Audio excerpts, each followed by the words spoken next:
Chapter 15, The Cosmic, Crucified Christ as the Fullness and Wisdom of God. Gorman points that Paul says that Christ is the wisdom and the power of God. Christ is sufficient for the Colossians for their spiritual liberation and life, and that the fusion of beliefs and practices from those diverse traditions of the people that were found in the city of Colossae, they thought that it was supplementing, but it was really more of supplanting the gospel. And so the book of Colossians is written to warn against that philosophy that is opposite to Christ, and Paul calls it the Colossian heresy. So he also wrote that book to ensure that they had a properly grounded alternative to those beliefs. Some of the things that they believed is that the purpose of worship was to escape the flesh and to enter into the heavenly realms. And what they would do is they would have appointed feasts, and they mandated that the Gentiles be circumcised. But Paul in the book of Colossians says that they need to have a down-to-earth spirituality.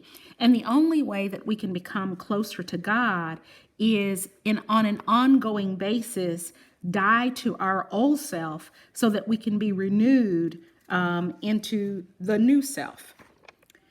Paul also says one of the prominent themes is the fullness of God, and it's in Christ. And so those of us that are in Christ, we can experience the fullness of God. Christ is the wisdom, the power, and the sufficiency of God. There's nothing that reveals more of God than Christ. There's nothing is more powerful than Christ. There's nothing that is more needed than Christ. And we can experience Christ through participation in his death and resurrection. It's not by the adherence to laws. It's not by fasting, and it's not by visions.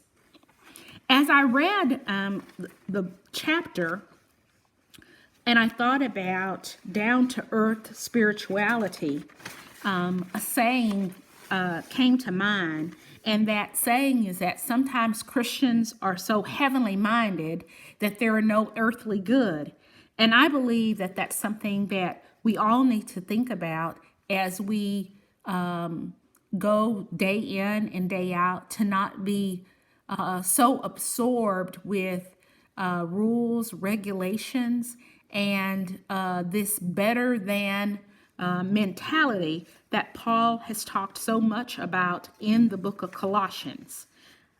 It was a really good book to read. Thank you.